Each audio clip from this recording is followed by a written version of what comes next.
Nasikia wengine wakisema ati wamenona sababu wamekula mandizi. Wewe ulikula mandizi na ni mashamba ya Ruaraka ulikula.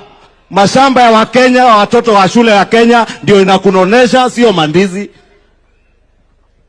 Ama simulikuwa hii tu Kenya wakikula mashamba ya Ruaraka? Simulikuwa hii Kenya wakiua watu wanatupa kwa mto Yala? Sasa walikuwa wanatupa watu kwa river Yala. Leo tunawaambia ile reli walikwamisha, zile barabara walikwamisha, ndizo William Ruto anaendesha zikamilike ili Wakenya wote waweze kushiba na wanone kama nyinyi. Haiwezi kuwa ati nyinyi tu ndio mnaweza kunona. Wakenya wengine pia wanataka wapate nafasi za uchumi wanone kama nyinyi.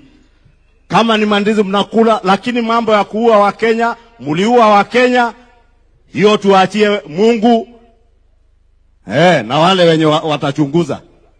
Sababu hakuna Mkenya, and I want to say here, Your Excellency, no child, and I would have expected many of the civil society groupings that are speaking today, I would have expected that the issues they would be raising is the issues of femicide and the killing of young, innocent university students who are being murdered left, right, and center because they have been impregnated by political leaders. Then they are killed. Yet we do not hear any single civil society, even our women rights fighters and our human rights activists, even call for investigations. And I know, Your Excellency, a lot will be said.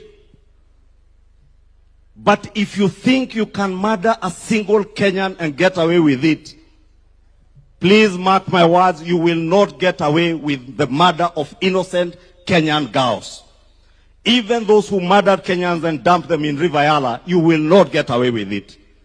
Time will come. Na mkono wa sheria ni mrefu, usifikiri umejificha ama utajificha nyuma ya siasa. Wakati unakuja. Mheshimiwa Rais, wacha nikomee hapo, lakini hao watu, hao naomba tu Mheshimiwa Rais utuachie.